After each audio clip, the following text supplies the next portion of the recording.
नमो तस्स भगवतो अरहतो सम्मा सम्बुद्धस्स।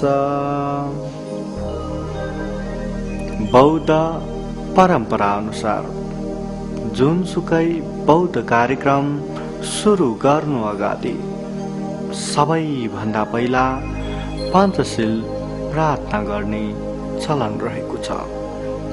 वास्तवमै भगवान बुद्धको शिक्षामा पञ्चशीलको महत्त्व धेरै रहेको छ।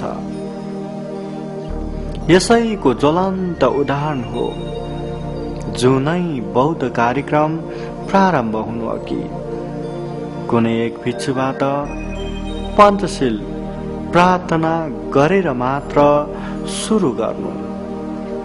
भिक्षु नभए तापनि बुद्ध मूर्तिको अगाडि मात्र भए पनि पञ्चशील प्रार्थना गरिरहन्छ। यहाँ पञ्च भनेको 5 वटा र शील भनेको राम्रो आचरण वा नियम भन्ने बुझिन्छ। यसरी पञ्चशील भनेको 5 वटा शील भन्ने अर्थ बुझिन्छ। भन्नुपर्दा दैनिक जीवनमा आफ्नो स्वभाव परिशुद्ध बनाउनको निम्ति पालन गर्नुपर्ने राम्रो उपयोगी 5 वटा नियमहरूलाई नै पञ्चशील भनिन्छ। बौद्ध परम्परा अनुसार बिहारमा गएर भगवान बुद्ध अथवा भिक्षुहरूको सामु शील प्रार्थना गर्नु नै मात्र ठुलो कुरा पक्कै होइन, बरु यसलाई राम्ररी जानेर व्यवहारमा पनि राम्ररी पालन गर्नु नै ठुलो र महत्त्वपूर्ण कुरा हो। यसर्थ पञ्चशील प्रार्थना गर्नु भनेको नै बुद्ध धर्म र सङ्घको शरणमा गएर 5 वटा राम्रा नियमहरूलाई आफ्नो व्यवहारमा पालन गर्ने दृढ अधिष्ठान गर्नु, दृढ संकल्प गर्नु हो। ती 5 वटा शील हुन्। 1. पानातिपाता वेरमणि, अर्थात् कुनै पनि प्राणीलाई दुःख कष्ट नदिनु, नमार्नु। 2. अदिन्ना दाना वेरमणि, अर्थात् अरूको चीज वस्तु चोरेर नलिनु, नसोधिकन पनि नलिनु। 3.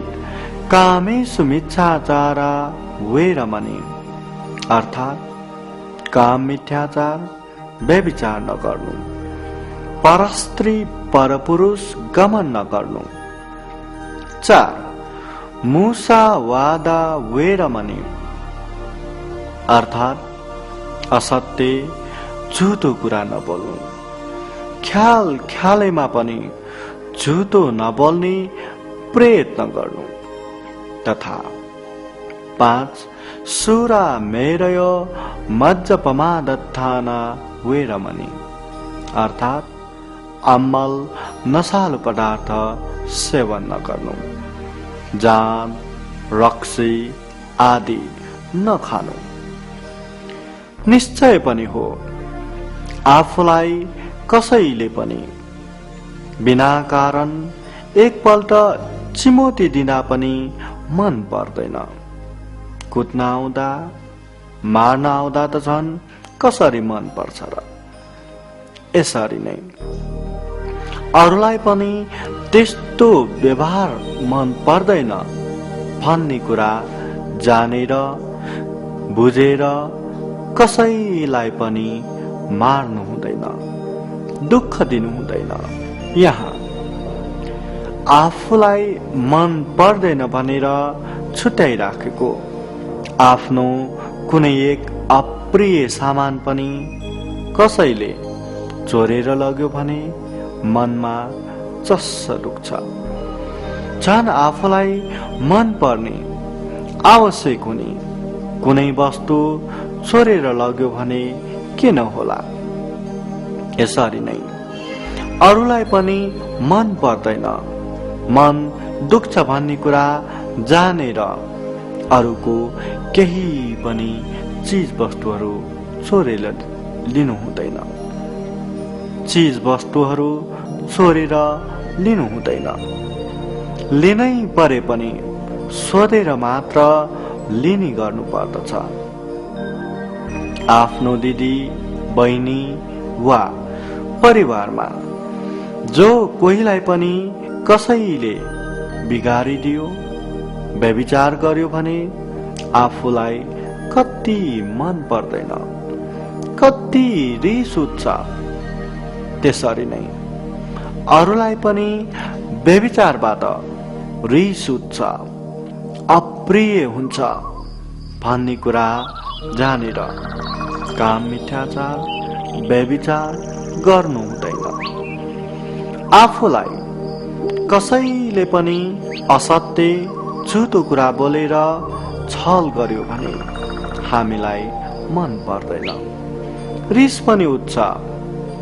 झन् साह्रै हानि हुने गरी असत्य कुरा गर्यो भने त के मात्र हुँदैन।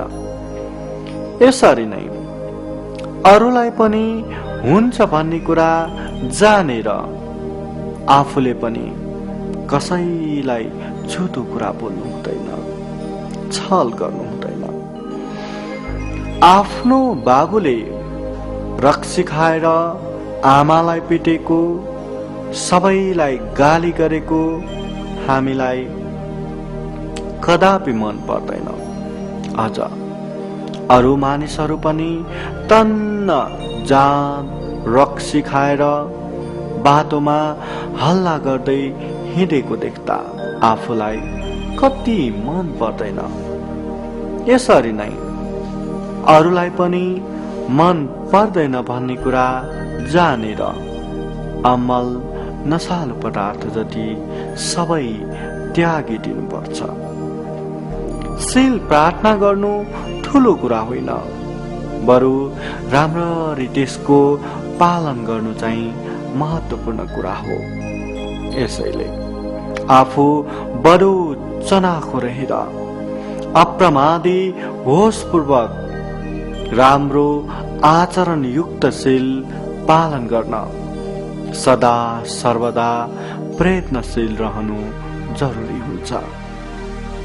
भगवान बुद्ध आफ्ना अनुयायी भिक्षुहरूलाई भनिरहनुहुन्थ्यो, दुराचारी र असमाहित पुरुषको 100 वर्षको जीवन भन्दा सदाचारी र ध्यानी पुरुषको 1 दिनको जीवन नै बेस छ। सब्बे सत्ता भवन्तु सुखिता।